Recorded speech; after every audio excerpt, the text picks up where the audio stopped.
So get on the edge of your seat here. Who is the number one?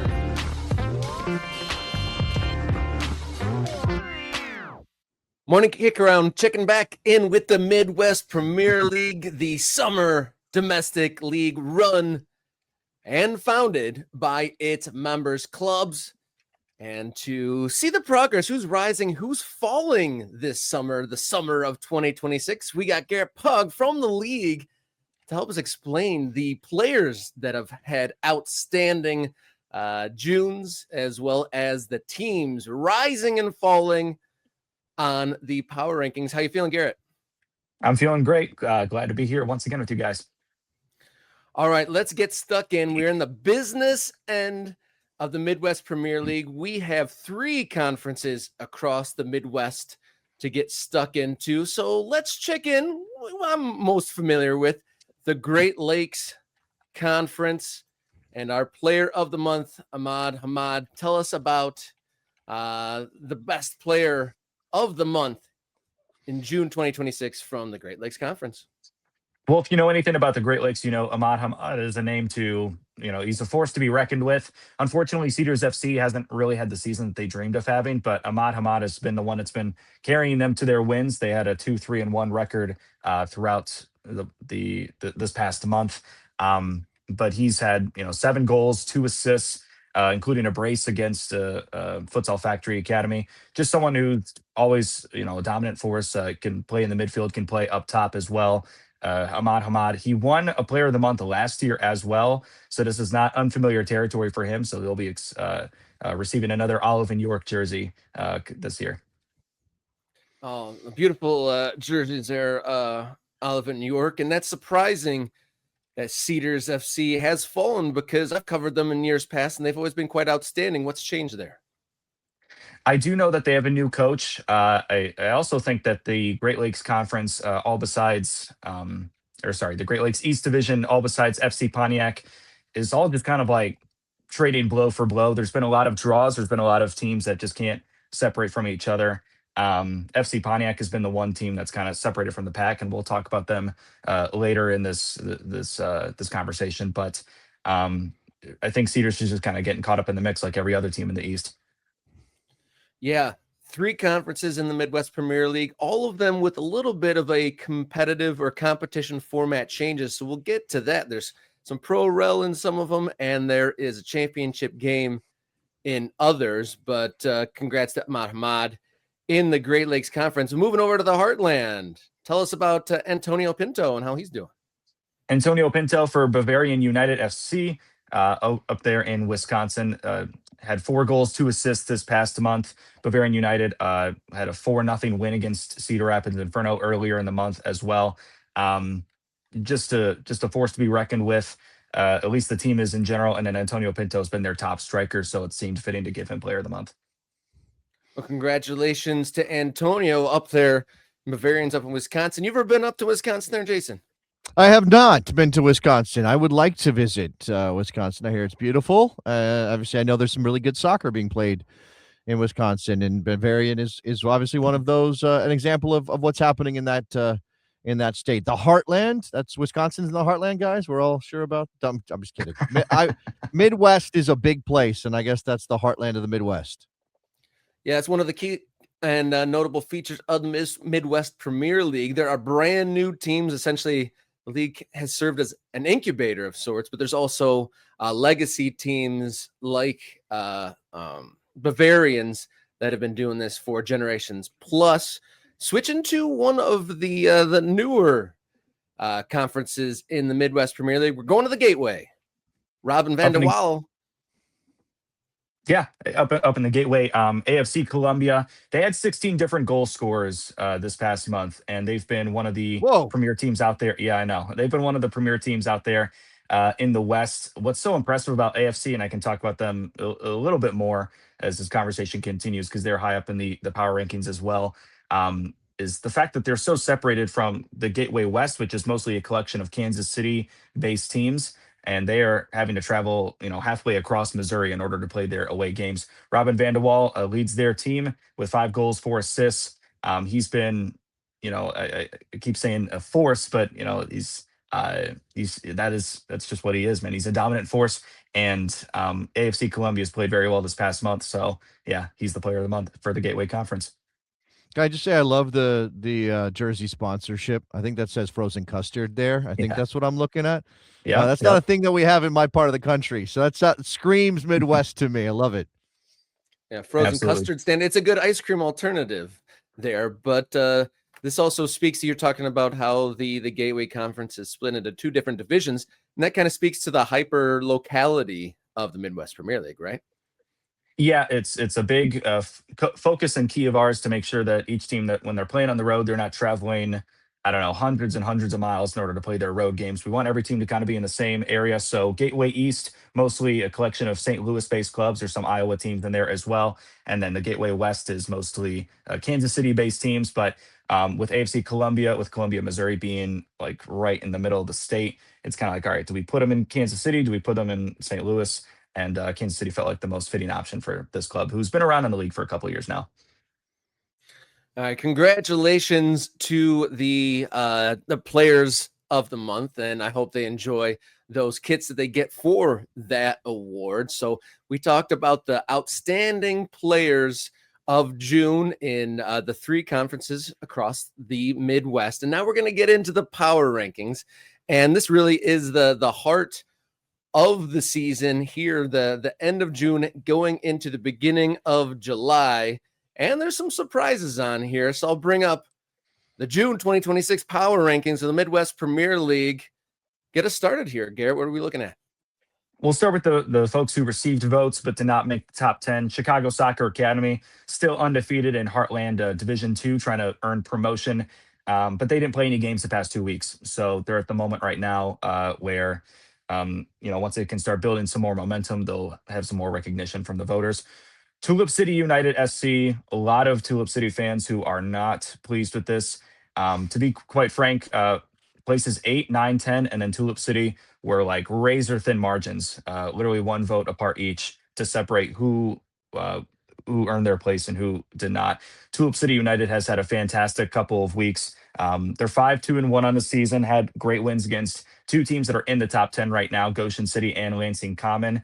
One of those being a 6-1 win against Lansing Common. But since these rankings have come out, they also lost 1-0 to Grand Rapids. So that is not necessarily reflected in these rankings, but they're a team that is right toward the top of the Great Lakes West, trying to earn that championship game.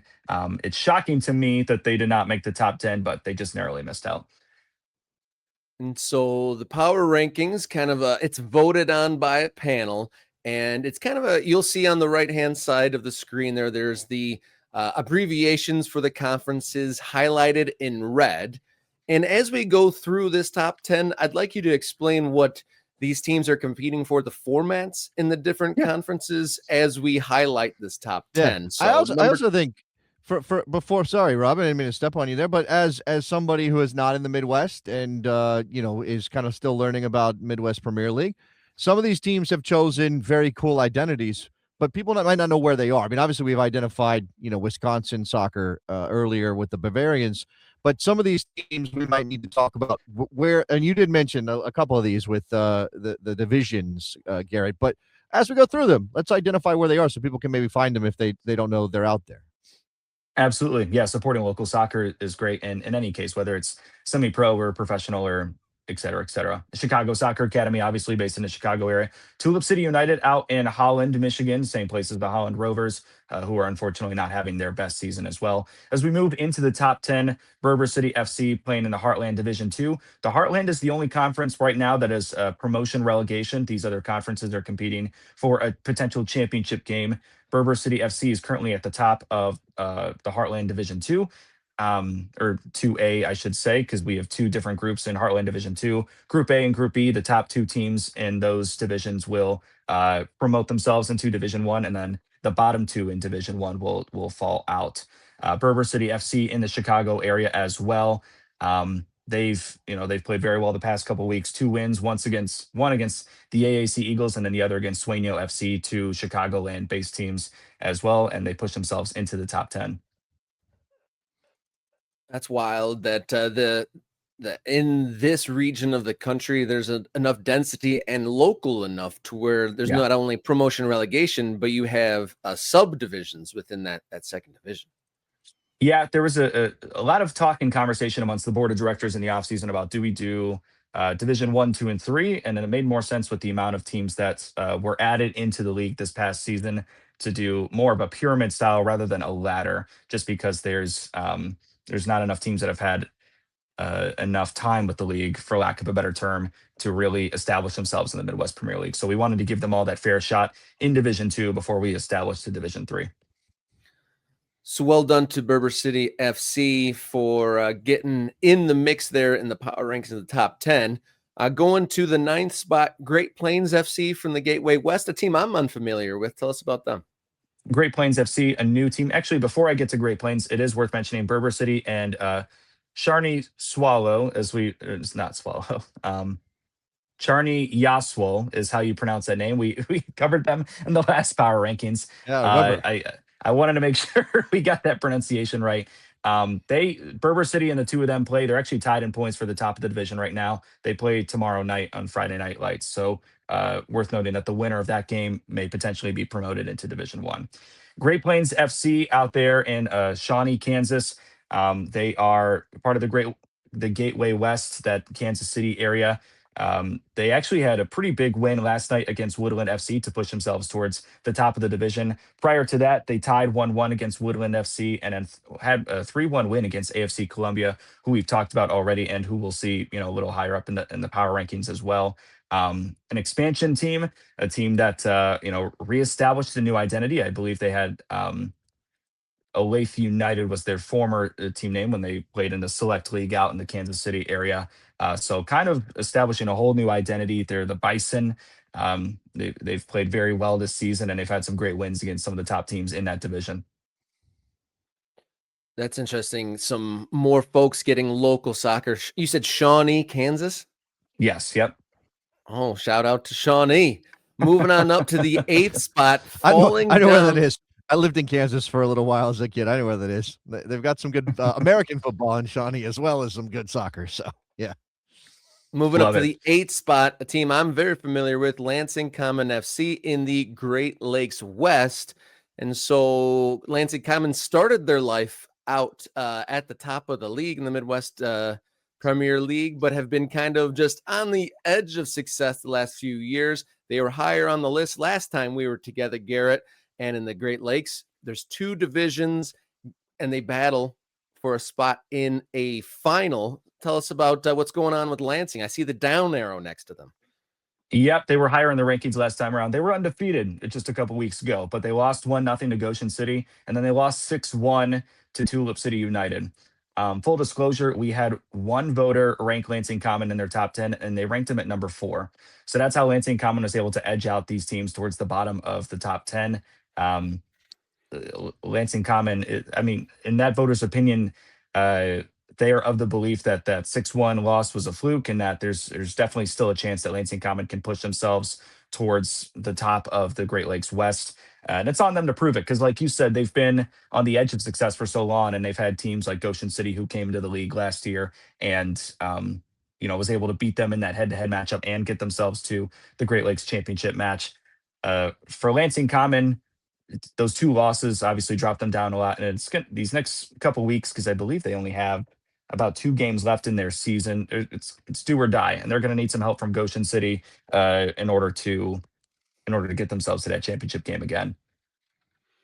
Yeah, hoping for the best for Lansing Common from a selfish perspective, because here in Michigan, they're one of the best supported teams at this summer level in the Great Lakes state. Very surprising to see number 7 St. Louis Scott Gallagher in the Gateway. I believe they were the top, or at least in the top 3 last time we did this. Yeah, and they usually are, because they're one of the best teams. They're still one of the best teams in the league. We see that down arrow next to them, and we start getting complicated feelings about them. But really, they just had a couple tough games. One was a loss against St. Louis Development Academy. STLDA is their abbreviated out there. They're not the worst team in the world, but they're not the best team either. So a 2-3 loss to them doesn't really make you feel great. They had a 3-2 win against Buffs, who are one of the best St. Louis teams out there. They're probably, because of that win against Buffs is probably out of the conversation in terms of a championship match. And then the real killer was a 3-3 tie against St. Louis Fusion, and Fusion's one of the bottom teams in that Gateway East division. So that was kind of a little scary for us to think, all right, is Scott Gallagher really going to be able to compete in a championship game if they get to that spot? But since then, they had a 3-1 win against United Capital City Athletic, one of those teams that is out there in the middle of Missouri as well. So they're second in the division, so it's not like they're out of the conversation. They just drop a little bit lower than number 3, let's say. Hey, Jason, if you were a fan of one of these St. Louis teams, how would you turn STLDA into a chant or Scott Gallagher into a chant? Oh man, I don't know. That's a good question.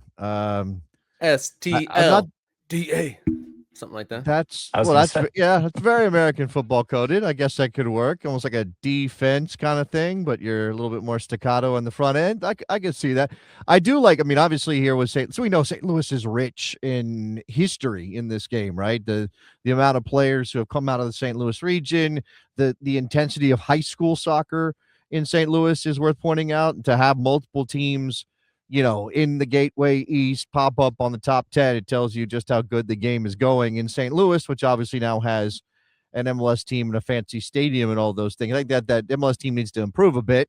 But other than that, things are going great for St. Louis soccer. Yeah, another team on the list here. Sorry, go ahead, Garrett. That's all right. It's worth noting that there were 17 matches. There are 17 matches this season that are featured just between two teams from St. Louis. Which is pretty impressive stuff. So if you're just a fan of soccer in the St. Louis area, you can catch many games that are between hyper-local teams, as we've talked about. Moving up to number 6, St. Louis Stars, who've added themselves to the rankings. Some impressive wins. One was against STLDA, as we just talked about, and the other was a 1-0 win against ATAR, which is one spot above them. The biggest thing that's in the Stars' favor is they've only played 6 games this season, and they're still I believe they're number 4 in the division right now in the Gateway East. So they could win 3 out of the next 4 and go to the championship match. And that is something that other teams like Scott Gallagher, ATAR Belleville, and others do not have that advantage of, because they only have about 1 or 2 more games left to play. So for the Stars, if they can really, lock in and hold on for some of these games against Boff, St. Louis, and others that, are certainly winnable games. They're tough games, but they can definitely win those. They could find themselves in a match against the Gateway West winner. Yeah, soccer always teaching us some things. The emergence of Boffs had Jason and I learn what the root and the origins of that word is. And can you explain, or do you know anything about ITAR Belleville, at least where it's located?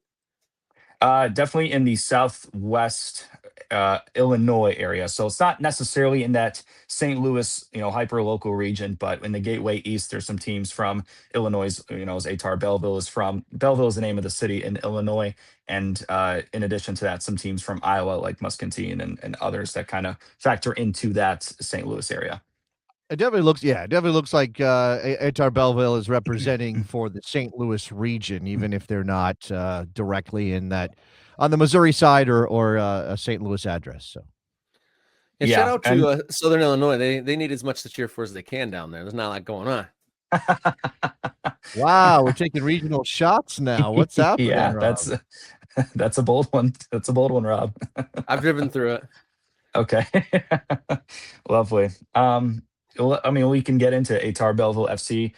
A pretty impressive couple weeks. They just fell down just a smidge, just because they're not. I think some of the teams that are above them have just had more impressive weeks. ATAR Belleville still towards the top of the division. I believe they're second right now. Had a 1-0 win against Buffs. Had wins against SCSA, which is also in that Iowa region, as well as St. Louis Fusion. That 1-0 loss to Stars is, I think, what kind of bumped them down a little bit and pushed Stars into that top 10 spot. But still, the Gateway East, you're looking at 5, 6, 7. All 3 of those teams are still in the mix for it. So a team that I'm assuming the plus symbol is new to the list, correct? Correct. Yep. So we have Goshen City popping in out of nowhere onto the number 4 spot, just outside of podium positions. Tell us about Goshen City. Goshen City's kind of funny because they started the power rankings at number 2 this season, and they were one of the best teams last year. But I think we're so used to Goshen City being successful that when they win games as often as they do, it just kind of goes unnoticed because it's what we're used to from Goshen City. And it's funny to say that about a team in their second year in the Midwest Premier League. But they're back in the top 10, mostly because they got that huge win against Lansing Common. Tough loss to Tulip City, but it was only a 1-0 loss. So still very competitive. And then they finished out their home season against Midwest United FC with a 2-1 win. So they are firmly in position to win the Great Lakes West if they can close out, I believe, one or both of these games against 1927 SC as well as Holland Rovers, both on the road. I think that they'll be the team to play against the Great Lakes East winner in the championship match towards the end of the month. And tell us where Goshen City is. A big part of why we're doing this is to bring the local teams to the attention of folks in these hyper local areas. Where is Goshen City FC located? Right as I was finishing my monologue, I thought, I should tell people about Goshen, Indiana, which is a small city up there in northeast Indiana.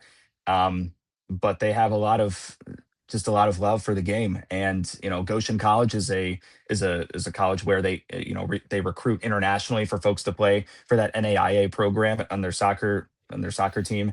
In addition, so a lot of these Goshen City folks they're coaches that have played and coached at Goshen College, in addition to but the players being folks who have played and have had experience in that city for a long time. So it's just one of those regions and cities where everyone just kind of gathers around the game, and they really make this team what it is. And it's nice to see, with the sponsorships that they have and the attention they have from the city of Goshen, that everyone's kind of rallying around this team for this summer. It's a nice story to see that from them for the past couple of years, for them to be as successful as they've been and to see everyone embrace them as much as they have in that city. All right. Big ups to Goshen, Indiana. Thank you for educating us on that one, Garrett, learning our football and our geography. So now we're getting to the big boys. We're getting to the top 3, bringing in number 3 on the June power rankings. Bavarian. They were, I think, falling a spot here. Yeah, Bavarian United SC had a 1-1 tie against AFC Roscoe, who's pretty much looking at relegation now at this point. I think that's what dropped them down. They were number 1 a couple weeks ago.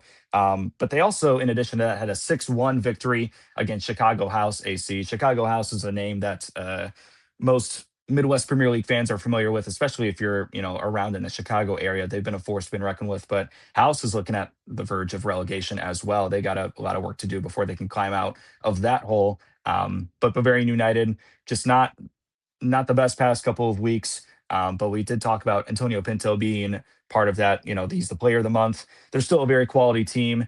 They have yet to lose a game this season, so they're still towards the top of the league. They just, happen to fall short this time around. All right, that's your number 3 team. Going to number 2. Here we go, AFC Columbia. AFC Columbia, I know Great Plains fans were not happy with this, as Great Plains did beat AFC Columbia 3-1 a couple weeks ago. AFC Columbia was towards the top of the division. They still are. I believe after Great Plains beat Woodland, I think they've fallen to number 2. It's going to be a really tight foot race between them and Great Plains as to see who wins that division. But AFC Columbia, they've been in the league for quite a while, mostly competing in the Gateway then it was the Gateway South towards those St. Louis teams and stuff like that. But for them to be traveling on the road and playing as impressive as they have, including a 10-0 victory against Union KC, a 5-1 victory against Southside, and those are teams that are towards the bottom of the division, but they're not slouch. No one in this division is a slouch, in my opinion. And to still play a competitive game against Great Plains. We talked about 16 different goal scorers. They're just a very impressive club to watch. And while they're not number 1 in the league, there's still obviously very high and very good competition out there in the middle of Missouri. All right. The moment that we build up to this whole time, we're looking for the number 1 kind of out of nowhere, not this year, but in years past, they are doing quite outstanding. So get on the edge of your seat here. Who is the number 1? FC Pontiac. Holy smokes, up to number 1 in the power rankings. How about that? FC Pontiac, they're one of these teams, and you mentioned it, Robert. We were talking off air about how last year this really wasn't a team to be worth talking about. They had some wins, but not really a great season overall. They didn't get featured in the power rankings until 2 weeks ago when we pushed them up to number 4, just because they were undefeated. And they're one of these teams where they've played they play this season, and they're winning games close, they're winning games by big margins, and we're kind of waiting for them to fall. All right, when are they going to lose? Are they going to lose against Cedars? Is it going to be Oakland County that takes them on? Is it going to be Toledo Villa? And FC Pontiac is the only team that has had a perfect season so far. 8 wins, no losses, no draws. They have 2 more games left to go in their season. They have clinched the Great Lakes East Division. They will be playing in the championship game. They're the earliest team to clinch the championship game in the league's history. They clinched it on June 27th with a 2-1 win against Oakland County, and they have been playing just phenomenal ball from top to bottom. We had a conversation off air about what has really changed about this team, and I think a lot of it is that they're playing with a lot of kids from Ann Arbor who play for Liverpool FC, that academy out there. And I think when you grow older and you kind of work with the same group of guys and you build chemistry, you go out, you do stuff together, you're friends with each other off the pitch. There is something about just kind of growing with the same group of guys that allows you to become synchronized on the pitch. And that's something that FC Pontiac has really unlocked this year. They play with a lot of their academy kids, as we've talked about, in addition to some of their coaches. Dair O'Riordan is someone who's played overseas and coaches a lot of those kids when they were younger. Now that he's on the field with them. Also had 6-0 win against Jags and a 1-0 win against Michigan Development Academy, the Lions, out there towards the Metro Detroit area.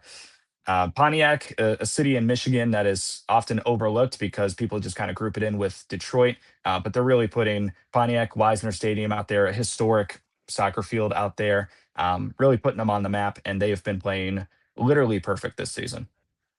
Yeah, big shock there for folks familiar with the Great Lakes. Cedars FC, a power in this division, being usurped by FC Pontiac, who've taken a big step up. And you said that FC Pontiac has that division locked up and will be in that championship game. And kind of explain what's still on the line for teams out there. Who's all in the mix to get that Great Lakes East berth into the championship game?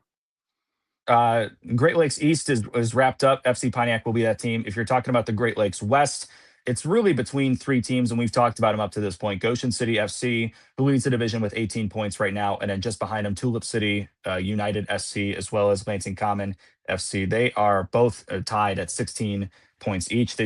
I think both of those teams have 3 games left to play.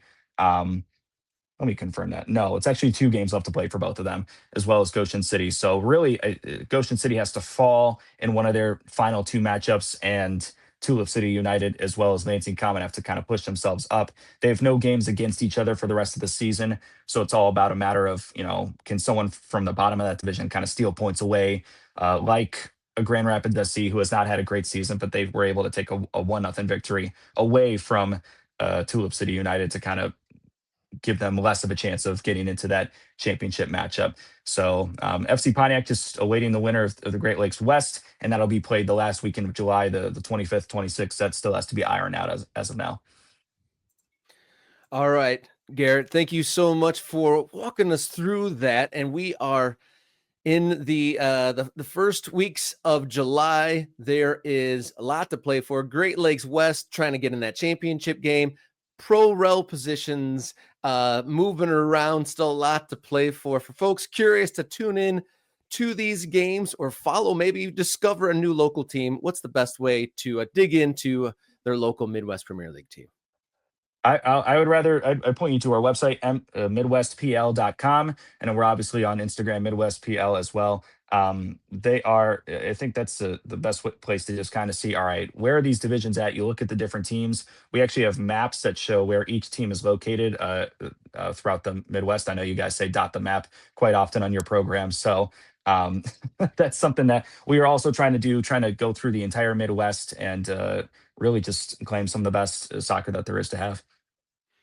Yeah, Midwest Premier League definitely adding some density to that map, adding dots left, right, and center, and some very interesting competition formats with split divisions, with championship games, and promotion and relegation on the line. And as we move into July, get into the business end, and a lot to play for. So congratulations to those 3 players of the month, and kudos for those teams moving on up the power rankings. So we will come back to you one more time, at least, Garrett, to check in on the conclusion of Midwest Premier League 2026. So thank you so much for helping us dot the map here.